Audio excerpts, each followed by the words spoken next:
नमस्कार दोस्तों, हिस्ट्री 360 के इस ऑफिशियल यूट्यूब चैनल के ऊपर आप सभी का बहुत बहुत स्वागत है।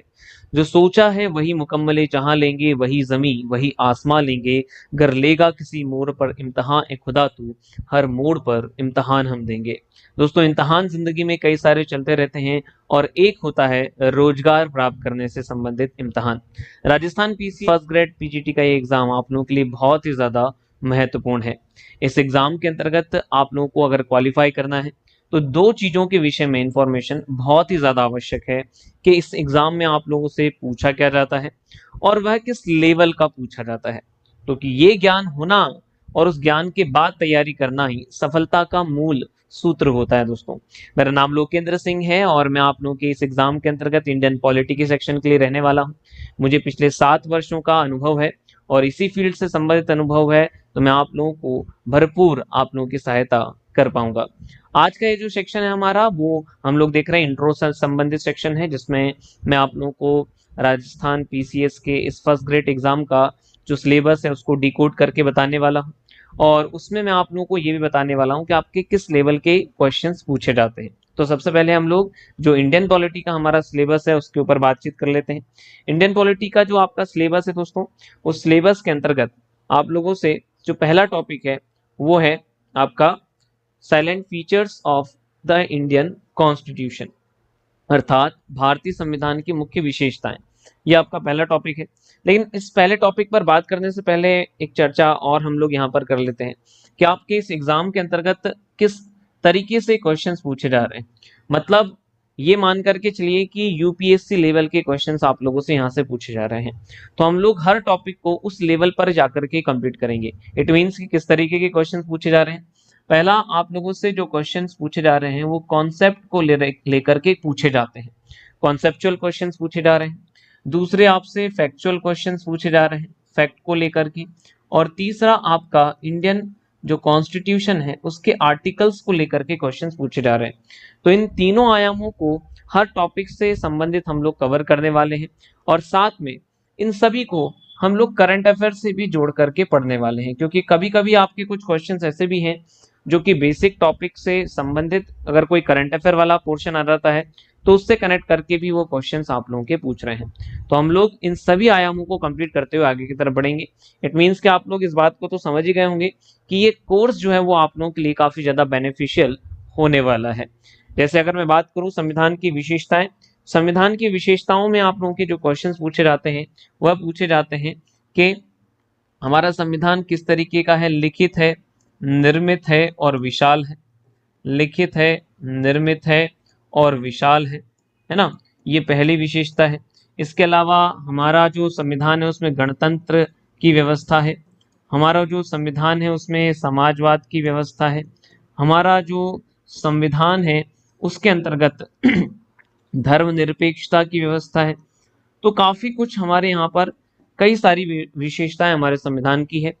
इन सभी विशेषताओं को हम लोग डीपली जाकर के पढ़ने वाले। इट मीन्स के इनसे रिलेटेड कॉन्सेप्चुअल, इनसे रिलेटेड फैक्चुअल चीजें और साथ में आर्टिकल वाला जो पोर्शन है वो सब कुछ हम लोग यहाँ पर कंप्लीट करने वाले हैं।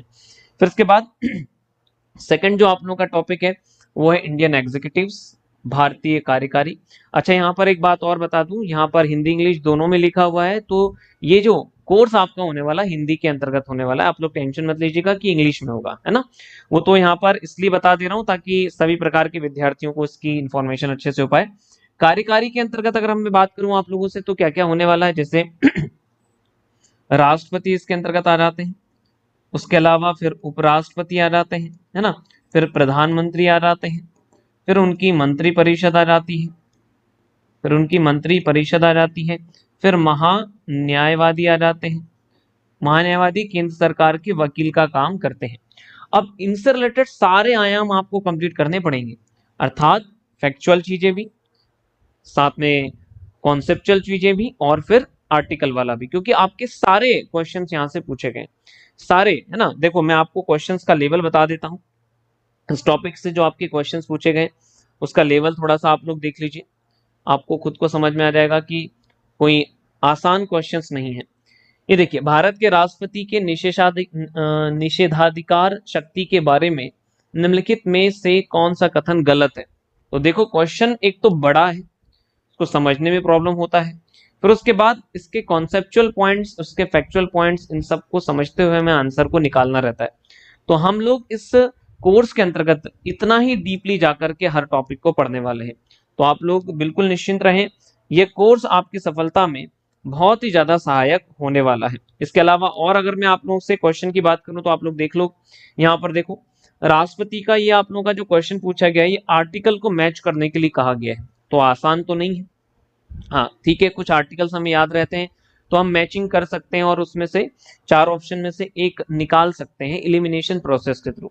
लेकिन फिर भी मैं ये चाहूंगा कि हर एक आर्टिकल हम लोग यहाँ पर कंप्लीट करते हुए चलें, क्योंकि ये तो हो सकता है कि आसान प्रश्न हो लेकिन कोई डीपली आर्टिकल भी आप लोगों से पूछा जा सकता है। जैसे मैं आप लोगों को एक क्वेश्चन बता देता हूँ जो कि डीपली आप लोगों से क्वेश्चन पूछा गया है, ये देख लीजिए आप लोग। भारत के संविधान के किस अनुच्छेद में कैबिनेट गोपनीयता की अवधारणा लागू होती है? कैबिनेट की गोपनीयता की अवधारणा लागू होती है। तो ये आर्टिकल जनरली सामान्यतः हम लोग पढ़ते नहीं है किसी भी एग्जाम की तैयारी करने में, लेकिन इतना ही डीपली जाकर के हम लोग हर टॉपिक के आर्टिकल्स वगैरह को सबको कंप्लीट करने वाले हैं। तो आप लोग बिल्कुल निश्चिंत रहें, आराम से पढ़ाई करें, ये यूट्यूब चैनल आप लोगों के लिए बहुत ही ज्यादा सहायक होने वाला है। अब आगे की बात करते हैं दोस्तों, नेक्स्ट। तो यहाँ पर क्या लिखा हुआ है, लेजिस्लेचर, जुडिशरी, इसका ऑर्गेनाइजेशन पढ़ना है, उनसे रिलेटेड थ्योरी पढ़नी है और प्रैक्टिकल पढ़ना है। इट मीन्स के विधायिका, न्यायपालिका, संगठन, सिद्धांत एवं व्यवहार। इसमें हमको क्या क्या पढ़ना पड़ेगा, जैसे विधायिका की अगर मैं बात करूं आप लोगों से तो संसद का पूरा डीपली अध्ययन करना है हमको, अर्थात इसमें लोकसभा का पूरा अध्ययन हम लोगों को करना पड़ेगा, है ना। लोकसभा की हर चीज को पढ़ना पड़ेगा, राज्यसभा की हर चीज को हमको पढ़ना पड़ेगा। इनके अंतर्गत जो कार्यवाही होती है, अर्थात के प्रश्नकाल, शून्यकाल, संसदीय प्रस्ताव, कटौती प्रस्ताव, विश्वास प्रस्ताव, अविश्वास प्रस्ताव, ये सब चीजें हम लोग को देखनी पड़ेगी। फिर संसद के अंतर्गत जो समितियां होती हैं, है ना, उनका अध्ययन हम लोगों को पूरा अच्छी तरीके से करना पड़ेगा। इसके बाद संसद के अंतर्गत जो बजट पास होता है उसके विषय में हम लोगों को अच्छे से चीजों को करना पड़ेगा। संसद के अंतर्गत जो विधेयक पारित होते हैं, संसद के अंतर्गत जो विधेयक पारित होते हैं उनकी सभी की प्रोसेस पढ़नी पड़ेगी। विधेयक अलग अलग प्रकार के हो सकते हैं, साधारण विधेयक, संविधान संशोधन विधेयक, वित्त विधेयक, धन विधेयक, इन सभी की अलग अलग प्रोसेस होती है। तो इन सभी की अलग अलग प्रोसेस को हमको पढ़ना पड़ेगा।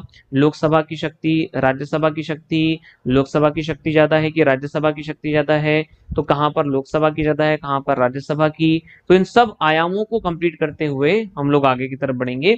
तो बिल्कुल भी चिंता नहीं करें आप लोग, मैं आप लोगों को इस कोर्स के अंतर्गत बहुत ही अच्छे तरीके से आपका सिलेबस पूरा कंप्लीट जो है करवाने वाला हूँ। फिर अगला जो टॉपिक है आप लोगों का वो इलेक्शन इन इंडिया, अर्थात भारत में चुनाव। इसके अंतर्गत दोस्तों हम लोग चुनाव आयोग को पूरा डीपली पढ़ने वाले हैं, चुनाव आयोग को पूरा डीपली पढ़ेंगे।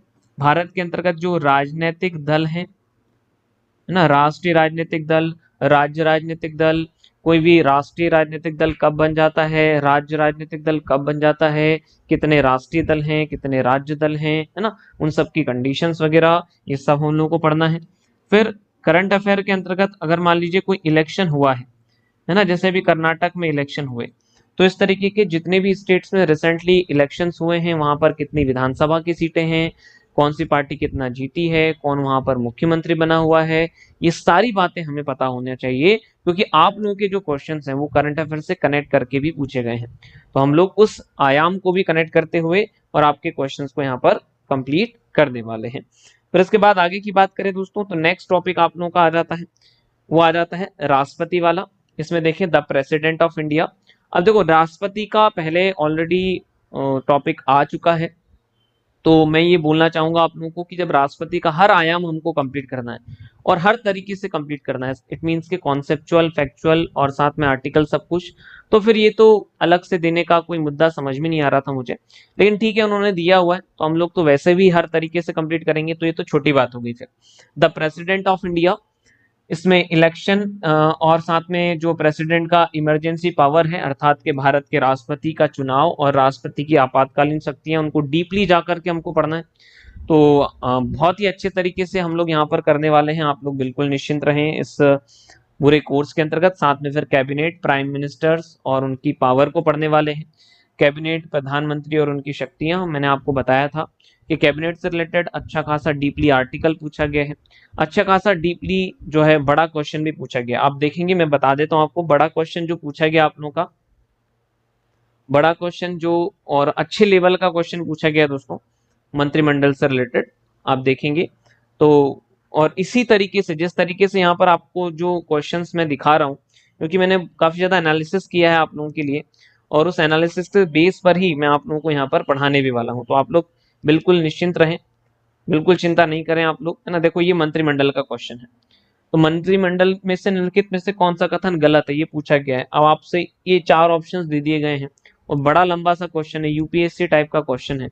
तो आप लोग समझ सकते हैं कि आपके एग्जाम का लेवल अच्छा खासा है, और उसी लेवल के अनुसार हम लोगों को यहाँ पर मित्रों पढ़ाई भी करनी है ना। चलो अब उसके बाद अगला टॉपिक जो है हमारा, वो हम लोग देख लेते हैं। नेक्स्ट टॉपिक जो है आप लोगों का, वो पार्लियामेंट, स्पीकर और उसके फंक्शंस, तो संसद अध्यक्ष और उनके कार्य। तो विधायिका में हमको बहुत ज्यादा डीपली जाकर के पढ़ना ही है, तो कोई दिक्कत वाली ऐसी बात नहीं मुझे लग रही है कि अलग से ये टॉपिक दिया हुआ है। पार्लियामेंट को जब हमको हर आयाम को कंप्लीट करना है, तो अध्यक्ष और सभापति वगैरह सब तो हम लोग कंप्लीट करेंगे ही करेंगे। फिर उसके बाद सर्वोच्च न्यायालय, supreme court, organization and its power, सर्वोच्च न्यायालय संगठन और उसकी शक्तियां, ये भी हमें काफी ज्यादा डीपली पढ़ना ही है। पहले ही सिलेबस में एक बार आ चुका है, इसके भी हर आयाम को हम लोग कंप्लीट करते हुए चलने वाले हैं। Commission and boards at national level, अर्थात के आयोग और बोर्ड जो राष्ट्रीय स्तर के हैं, कहाँ के दोस्तों, राष्ट्रीय स्तर के जो आयोग हैं नेशनल लेवल के, वो हमको पढ़ना है। तो इसमें एग्जाम्पल के तौर पर देखें तो संघ लोक सेवा आयोग आ जाता है, फिर उसके बाद राष्ट्रीय पिछड़ा वर्ग आयोग, राष्ट्रीय अनुसूचित जाति आयोग, राष्ट्रीय अनुसूचित जनजाति आयोग आ जाता है। इसके बाद में फिर केंद्रीय सतर्कता आयोग आ जाता है, नीति आयोग आ जाता है। तो जितने भी नेशनल लेवल के इंपॉर्टेंट सारे आयोग हैं और सारे बोर्ड्स वगैरह हैं, उन सब का अध्ययन यहाँ पर हम लोग करने वाले हैं, और सभी आयामों को लेकर के आपका अध्ययन करवाया जाएगा। और आप लोग जो भी लेवल इस कोर्स का चाहते हैं, उस सभी लेवल से यहाँ पर आप लोगों को पढ़ाया जाने वाला है दोस्तों। तो गाइज, जैसा कि आप सभी लोग जान रहे होंगे, अब आपको समझ में भी आ गया होगा कि आपको पढ़ना क्या है और आपके क्वेश्चन का लेवल क्या है ना।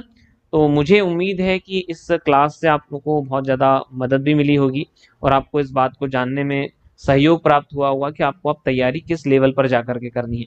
ये यूट्यूब चैनल आप लोगों के लिए हमेशा सहायता देता रहेगा। आगे जो मेरी ये क्लास होने वाली दोस्तों, उसके अंतर्गत मैं आप लोगों को इसी सिलेबस से रिलेटेड टॉपिक्स को कंप्लीट करवाता हुआ मिल जाऊंगा। आज के लिए इतना बहुत है। जय हिंद, जय भारत।